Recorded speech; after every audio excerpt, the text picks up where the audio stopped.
आनंदीबाई जोशी या प्रदेशातून वैद्यकीय शिक्षण घेणाऱ्या पहिल्या महिला डॉक्टर ठरल्या. सूर्योदय सकाळी 6:50 झाला. सूर्यास्त सायंकाळी 6:40 होईल. नमस्कार. आजचा सुविचार. शिस्त ही सुरुवातीला कडू वाटू शकते, पण तिचे फळ नेहमी गोड असते. अर्थ कोणतीही शिस्त सुरुवातीला बंधनकारक वाटते, परंतु आपल्याला आवडत नाही, परंतु अनेक वर्षांनी आपल्यात बदल होतो. आपल्याला चांगली शिस्त लागते तेव्हा आपल्याला वाटतं आपल्याला लावलेली शिस्त चांगलीच होती. म्हणून म्हटले आहे की शिस्त सुरुवातीला कडू वाटू शकते, पण तिचे फळ नेहमी गोड असते.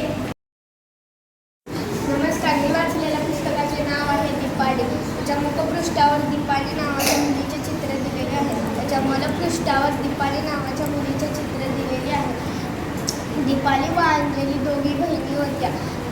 अंजली दीपालीची खूप काळजी घ्यायची. अंजली जेव्हा आंघोळ करत होती तेव्हा दीपाली पण आंघोळ करायला गेली. अंजली जेव्हा केस विंचरत होती, दीपाली पण तेव्हा केस विंचरू लागली. अंजलीने चपल्या घातल्या, दीपालीने पण चपल्या घातल्या. अंजलीने एक दप्तर उचलले, दीपालीने एक पिशवी उचलली. अंजली शाळेत जाऊ लागली, दीपाली पण शाळेत जाऊ लागली. आईने दीपालीला शाळेत जाण्यास नकार दिला, कारण दीपाली खूप लहान होती. इयत्ता पहिलीसाठी प्रश्न. तुमच्या शाळेचे नाव सांगा. आपल्या शाळेचे नाव आहे रायगड जिल्हा परिषद स्कूल नवीन शहर. इयत्ता दुसरीसाठी प्रश्न. आपण कोणत्या तालुक्यात राहतो? आपण उरण तालुक्यात राहतो. शाबास, छान. इयत्ता तिसरीसाठी प्रश्न. रायगड जिल्ह्यात एकूण किती तालुके आहेत?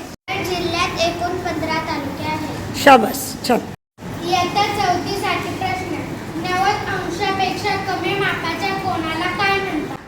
90 अंशापेक्षा कमी मापाच्या कोणाला लघुकोन असे म्हणतात. इयत्ता पाचवीसाठी प्रश्न. भारताच्या राष्ट्रीय ध्वजाची रचना कोणी केली होती? भारताच्या राष्ट्रीय ध्वजाची रचना पिंगली व्यंकय्या यांनी केली होती. इयत्ता सहावीसाठी प्रश्न. सूर्यमालेतील कोणता ग्रह घड्याळ? सूर्यमालेतील शुक्र हा ग्रह घड्याळाच्या काट्याप्रमाणे फिरतो. सातवीसाठी प्रश्न. वनस्पती त्यांच्या पानावरील कोणत्या लहान छिद्रामधून श्वास घेतात? वनस्पती त्यांच्या पानांवरील स्टोमॅटा या लहान छिद्रामधून श्वास घेतात. नमस्कार. माझ्या गोष्टीचं नाव आहे मोठ्या कामाची छोटी सुरुवात. एका कार्यशाळेत पेन्सिल बनवणाऱ्या कारागिरीने एक पेन्सिल उचलली व ती पेन्सिल खोक्यात टाकण्यापूर्वी तो तिच्याशी प्रेमाने बोलू लागला. तो हळूवार आवाजात म्हणाला की तू तुझ्या आयुष्यात खूप मोठं आणि चांगलं काम करणार आहेस. ती पेन्सिल स्थिर उभी राहून ऐकत होती. कारागिरी म्हणाला, पहिली गोष्ट म्हणजे तुला कोणीही हातात घेईल तेव्हा तू तुझं मार्गदर्शन सुरू करू शकेल. तेव्हा पेन्सिल म्हणाली, म्हणजे जेव्हा मला शिक्षक मुलं किंवा आई-वडील कोणीही हातात घेईल तेव्हा मी माझं मार्गदर्शन चालू करू शकेल. बरोबर ना? कारागिरी म्हणाला, अगदी बरोबर.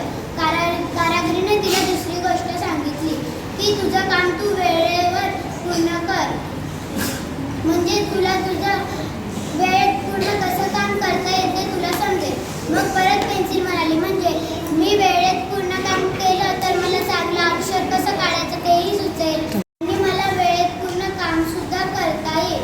आणि मग कारागिरीने तिला तिसरी व महत्त्वाची गोष्ट सांगितली की तुला कोणीही शॉपने शॉप करेल, पण तेव्हा तुला दुःख आणि वेदना होतील, पण त्याला तेवढं मानून घ्यायचं नाही, कारण तेवढंच तुझी मोठी टोक होईल आणि तुझं चांगलं सुद्धा अक्षर आहे.